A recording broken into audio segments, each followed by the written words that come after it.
እንዴት ነው ይቻላል። እንደዚያ ማለት? እንደዚህ በአንድ ጊዜ ውስጥ የሥላሴ አማኝ የነበሩ ነገረ ክርስቶስ ላይ ክርስቶስ አምላክ ነው፣ ፍጹም አምላክ ፍጹም ሰው ነው፣ በተዋህዶ የከበረ ነው ብለው የሚያምኑ ሰው የነበሩ አሁን እንደዚህ በአጭር ጊዜ ውስጥ ማለት ነው መቼ እንደሆነ አላውቅም። እንደዚህ ዛሬ ገና ነው እኔ እንትን እንደሆኑ ነው ማቆት ኦርቶዶክስ መምህር እንደነበሩ አውደ ምሕረት ላይ ሲያወሩ ምስክርነት ሲሰጡ ምናምን ነው ማቆት እና ከመቀስፈት እንደዚህ በአጭር ጊዜ ውስጥ ስለ አንድ አምላክ አስተምሮት ገብቶት አንድ አምላክ 1% ነው 3% የሚባል ነገር የለም ዋን ኤሰንስ ነው ያለው ያ ዋን ኤሰንስ 1% ነው ብለው ጋድ ዘፋዘር የሚባለው ወይም ደግሞ አብ የሚባለው ነው ብለው ከዛ ወልድ የሚባለው ደግሞ ኢየሱስ ክርስቶስ የሚባለው ደግሞ ኦንቶሎጂካሊ ሰው ብቻ ነው በምንነቱ ሰው ነው በማንነቱ መሲ ነው ነብይ ነው መልእክተኛ ነው ብለው ለመቀበል ድምዳሜ ላይ ያደረሱት ምን አይነት ጥናት አጥንተው ነው? እሱን እስቲ ባጭሩ ንገሩን። ወንድማችን ማለት ጥሩ ጥያቄ ነው።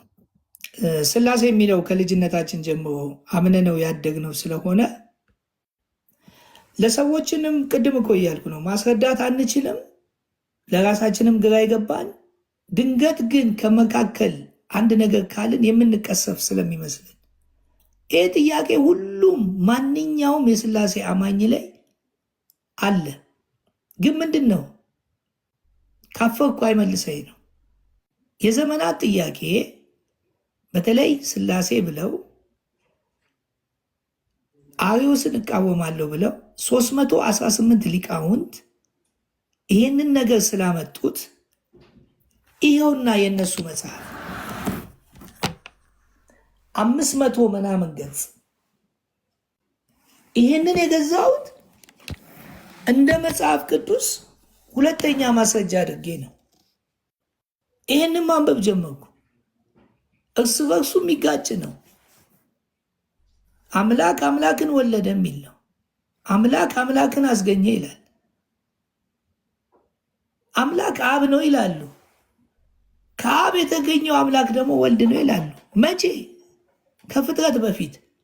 ማን አየ? ማንም አላየ። ኦኬ። ስለዚህ እንግዲህ የነሱ የመጀመሪያ ሥላሴ የሚሆን ሃይማኖት አበው የሚሆን የሃይማኖት አባቶች የሚለውን ከመጽሐፍ ቅዱስ ጋር ማስተያየት ጀመርኩ። እኔ አነባለሁ፣ አንድን ነገር አነባለሁ። ለምንድን ነው የማነበው? እውነትን ማወቅ እፈልጋለሁ። መጽሐፍ ቅዱስ ውስጥ የለም። ግን እኮ ውስጥ ሁሉም ሰው የሚጨንቀው ሥላሴ የሚለው ነገር ማንም ሰው አይገባውም። ገባኝ የሚለውን ማስረዳት አይችልም። ግን በጫና ነው። ሃይማኖት ጫና አደረገ። ከዛስ እንዲህ የሚል ውስጥ ይጮባል። ደግሞ ሌላ ነገር ብትናገር እግዚአብሔር ይመስገን። እኔ እኮ እግዚአብሔር ስለረዳኝ ነው። ለሌሎች እኮ ከባድ ነው ወንድሜ፣ ከባድ ነው። እንደምትለውም አይደለም። ከመቅስፈት አትበለኝ። ረጅም ከልጅነቴ እስከ እውቀቴ ግራ የሚገባኝ ግን ያመንኩት ግራ ገብቶ ከምታምነው ነገር ቢኖር ሥላሴ የሚለው ነው። ሥላሴ አይገባህም? ከዛስ በቃ ሚስጥር ነው ይለዋል። አምላክ ራሱን ለምንድን ነው ሚስጥር የሚያደርገው? መጽሐፍ ቅዱሱን ስናነበው የለም። ይህ እኮ የለም ብለን እንዳንጠይቅ ደግሞ አንተ ሙስሊም ሆንክ፣ ጆቫ ሆንክ፣ የሆነ ነገር ሆንክ ብለው ይጫነዋል። ለአንተም ግራ ይገባህና ትተዋለህ። ግን አንድ አምላክ መሆኑ ታውቃለህ። እኔ በአጭር ጊዜ እንዲያልሆንኩ በዚሁ አጋጣሚ ወንድሜ አንድ ሰው ሲለወጥ ረጅም ዘመን ብዙ ነገር አገናዝቦ ነው። እኔ ብዙ ነገር አንብቤያለሁ። መጽሐፍ ቅዱስን ረጅም ዘመን ነው ያነበብኩት፣ አላገኘሁትም። ስለዚህ ወደ ዋናው ለምንድን ነው ወደ ዋናው ኢብሩን ማጥናት ጀመርኩ። አብ ወልድ መንፈስ ቅዱስ የሚለው በብሉይ ኪዳን የለም። አዲስ ኪዳን ነው የጀመረው። አዲስ ኪዳን ላይ ነው አብ ወልድ መንፈስ ቅዱስ የሚለው። እሱም ስም ነው የሚለው። አሁን በስም በአካል በግብር ይለያያል ካሉን አብ ወልድ መንፈስ ቅዱስ ስም ሂዱና አጥምቁ ነው እኮ የሚለው። ስም ነው እኮ የሚለው። አካል አላቸው የሚል የለም። እግዚአብሔር መንፈስ ነው የሚል አለ። በእውነትና በመንፈስ ይሰገድለታል የሚል አለ። እግዚአብሔር መንፈስ ከሆነ ኦኬ፣ ያ መንፈስ የሆነው አምላክ ከሆነ የትኛው አምላክ ነው የሞተው ብለህ ስጠይቅ ወልድ ይሉሃል። ይለያያሉ? አይለያዩ። ምንም እኮ እንደው ሎጂኩን እንኳን ብታስበው በጣም ሲምፕል ነው። እኔ መልካሙ ስወለድ ስጋ አለኝ፣ ነፍስ አለኝ፣ መንፈስ አለኝ። አንድ ላይ ነው የተወለዱት ስጋዬም ነፍሴም። አብ ወልድ መንፈስ ቅዱስ የማይለያዩ ከሆነ አብም ተወልዷል፣ ወልድም ተወልዷል፣ መንፈስ ቅዱስ ተወልዷል ብለህ ስጠይቅ አይ አልተወለደም። እና ወልድ አካል የሆነው ደግሞ አንዱ አምላክ ተወለደ። ሁለቱ የት ናቸው? አይ አይለያዩ።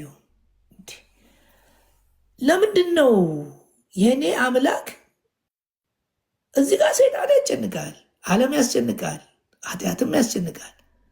አምላክ እንዳልገባው ለምንድን ነው የሚያስጨንቀኝ ብዬ ያው መጽሐፍ ቅዱስ ረጅም ዘመን ስለማነብ ከፕሮቴስታንትም የሚያወጣኝ ከእግዚአብሔር ቃል ውጭ ስለሆኑ ነው፣ ሌላ አይደለም። አሁን የእግዚአብሔርን ቃል እያወቅኩኝ ለምን ትኩረት አልሰጥም ብዬ ስሰጥ ወንድ ልጅ ትወልጃለሽ ነው የተባለው። እንዴ ስሙንም ኢየሱስ ትይዋለሽ።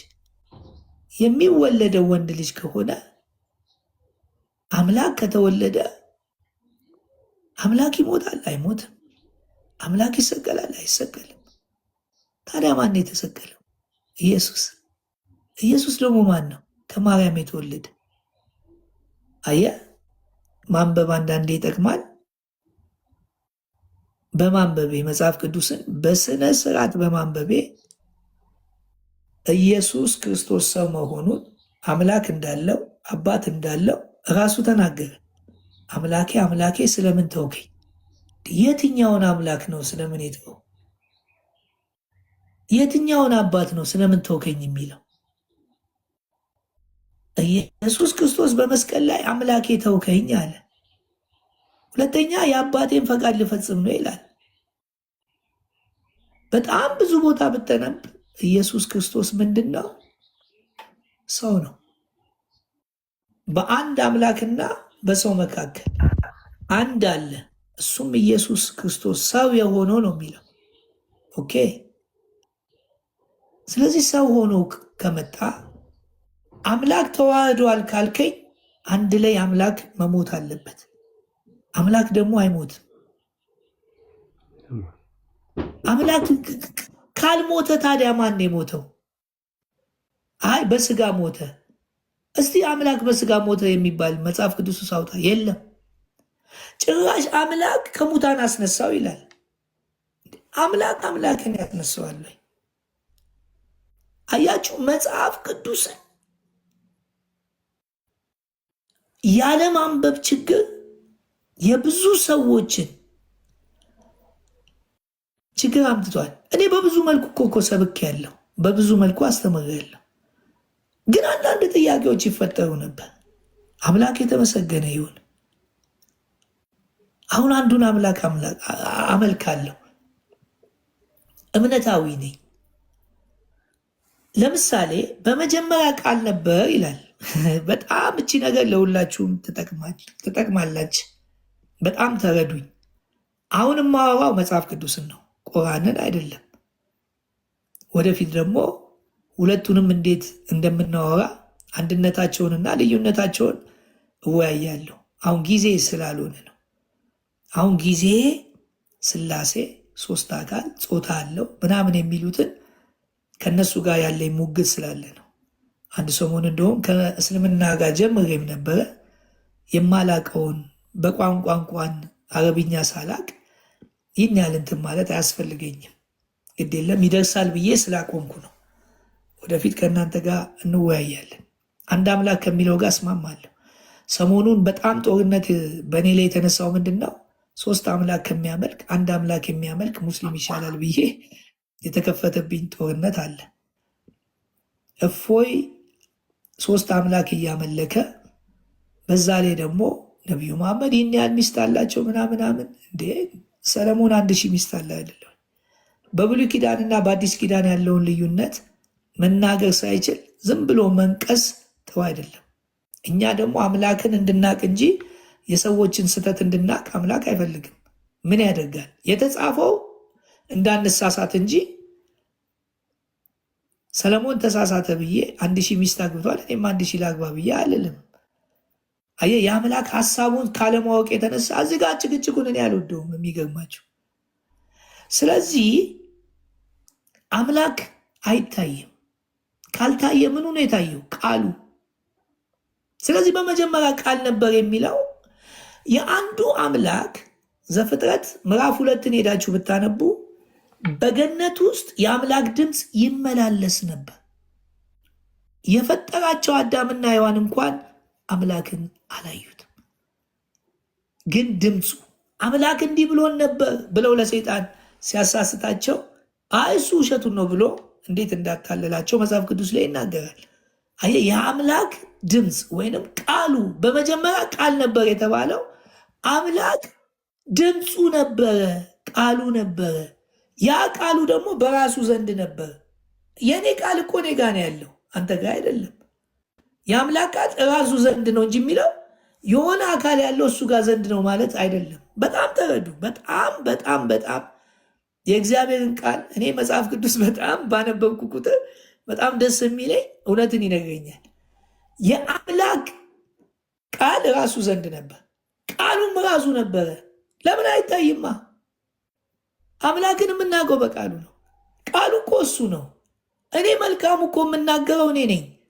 ቃሌ እየተናገረ እኔ ነኝ እኮ። ይሄ ቃል ግን ተስፋ አድርጎ የተነገረው ከውስጡ የወጣው ሰማይና ምድር የፈጠረው ቃል። ሰማይ ይሁን ሲል እኮ ቃሉ ሰማይ ሆነ። የእግዚአብሔር ቃል በውስጡ ሰማይን የሚፈጥር ቃል ነበረው። ስለዚህ ሰማይ ሆነ። ቃል ሰማይ ከሆነ ሰማይ አምላክ ነው ወይ? አይደለም። እኛን በቃሉ ከፈጠረን እኛ አምላክ ነን? አይደለንም። የእሱ ቃል ነን፣ በሱ ቃል ተፈጠረን። ስለዚህ ቃል ስጋ ሆነ ማለት ኢየሱስ አምላክ የነበረው ሰው ሆነ ማለት አይደለም። ከአምላክ የወጣው ቃል ሲነገር የነበረው የተስፋ ቃል በሙሴና በነቢያት በመዝሙራት ሲነገረው የነበረው ቃል ስለ እኔ ነበር አለ። እሱ የለም፣ ቃሉ ይነገር ነበር። ያ ቃል ስጋ ሆነ፣ ሰው ሆነ፣ አለቀ እንጂ አምላክ ሰው ሆነ የሚል መጽሐፍ ቅዱስ ላይ አይናገርም። አያችሁ፣ ከእግዚአብሔር የሚወጣው ያ የተስፋ ቃል ስጋን ለብሶ መጣ። ስለዚህ ድንግል ትጸንሻለሽ፣ ወንድ ልጅ ትወልጃለሽ የተባለው ድጋሚ ገብርኤል መጥቶ ምን አላት? ትጸንሻለሽ፣ ወንድ ልጅ ትወልጃለሽ። ኢሳይያስ ላይ ሂዱና አንብቡ። ኢሳይያስ 9:6 ላይ ምን አለ? ወንድ ልጅ ይወለዳል። ማን ነው የሚወለደው? ወንድ ልጅ። እዚህ መጣና ስሙን ማን ትይዋለሽ? ኢየሱስ። ኢየሱስ የሚለው ስም የወጣው ኢየሱስ ስለተወለደ ነው። መልካሙ ስለተወለደ መልካሙ የሚል ስም ተሰጠው። ሳልወለድ እኔ ስሜ የት አለ? ኢየሱስ የሚል ስም አለ? በብሉይ ኪዳን የለም። እስከሚወለድ ስላልተወለደ ነው። ኦኬ፣ አምላክ ይወለዳል? አይወለድም። ለምን? እዛው ዮሐንስ 3:16 ላይ ምን ይላል? በእሱ የሚያምኑ የዘላለም ሕይወት እንዲኖራቸው እግዚአብሔር አንድ ልጁን ሰጠ ነው የሚለው። ሰጠ።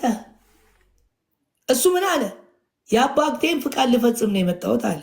አያችሁ፣ ቃል ሰው ሆነና አካል ለብሶ ያ በጥላ ይነገርለት የነበረው ሰው ሆኖ መጥቶ ሮሜ ላይ ምን ይላል? ሮሜ ምዕራፍ 5 ላይ ሄዳችሁ በአንዱ አዳም ምክንያት ኃጢአት ወደ ዓለም ገባ ይላል። በሁለተኛው እንግዲህ አዳም በሱ ደግሞ ሕይወትን ሊሰጥ አምላክ ምን አለ? የምወደው ልጄ ነው። ኢየሱስ ልጅ የተባለው ስለተወለደ ነው። ከዛ በፊት አልተወለደም። እነሱ ምን ይሉናል? አምላክ አብ አስቀድሞ ወልዶታል። መቼ ሲባል አይታወቅም። ግን ምን ይላል? ሉቃስን ስታነቡት ትጸንሻለሽ፣ ወንድ ልጅ ትወልጃለሽ፣ ስሙንም ኢየሱስ ትይዋለሽ። እሱ ታላቅ ይሆነ የልዑል እግዚአብሔር ልጅ ይባላል። ምን ሲሆን? ሲወለድ። ወደ ታች ብትሄዱ ልጅ ትወልጃለሽ። እሱ መቼ? የእግዚአብሔር ልጅ ይባላል እኮ ነው። መቼ ነው የሚባለው? ሲወለድ። አያችሁ። ስለዚህ ኢየሱስ ክርስቶስ ወንድ ልጅ ሆኖ ሰው ሆኖ ተወለደ። በቃ መጽሐፍ ቅዱስ ይሄን ነው የሚለው። አምላክ ከሆነ እንዴ የሚጠላውን ኃጢአት ይሆናል እንዴ? እሱ ታዲያ ለምን ይልካል? የሰላም አምላክ አዎ የሰላም እንዴ የሰላምማ አምላክ ሆነ እኮ። አምላክ እኮ መጠሪያ ነው። ጌታ መጠሪያ ነው። የሰላም አምላክ ነው የተባለው መቼ ነው? እሱም የሰላም አምላክ የዳዊትን ዙፋን ይሰጠዋል። ይኸው የሰላም አምላክ ሆነ። አዲስ ኪዳን ያ የተላከው ኢየሱስ ክርስቶስ ሰላምን ይዞ መጣ። ስለዚህ የሰላም አምላክ ተባለ። እናንተ አማልክቶች ሁሉ ትባላላችሁ። በፈርዖን ላይ እኮ ሙሴ አምላክ ተብሏል። አያችሁ፣ ስያሜ ሲሰጥና ለክብር የሚሰጠውን ነገር ከአምላክ ጋር ካገናኛችሁት አስቸጋሪ ነው። አምላክ አንድ ነኝ ብሎ አረ ኢየሱስ የሚባል አለ፣ ወልድ መንፈስ ቅዱስ የሚባል አለ የሚል ነገር የለም። ይኸውልህ ብዙ ነው። ዝም ብዬም አይደለም፣ ድንገት ብድግ ብዬ የምልም ሰውም አይደለሁ። መጽሐፍ አነባለሁ። ከብዙ ፈላስፎች ጋር ራሱ ተገናኝቻለሁ። አምላክ የለም ከሚሉ ጋር ተገናኝቻለሁ።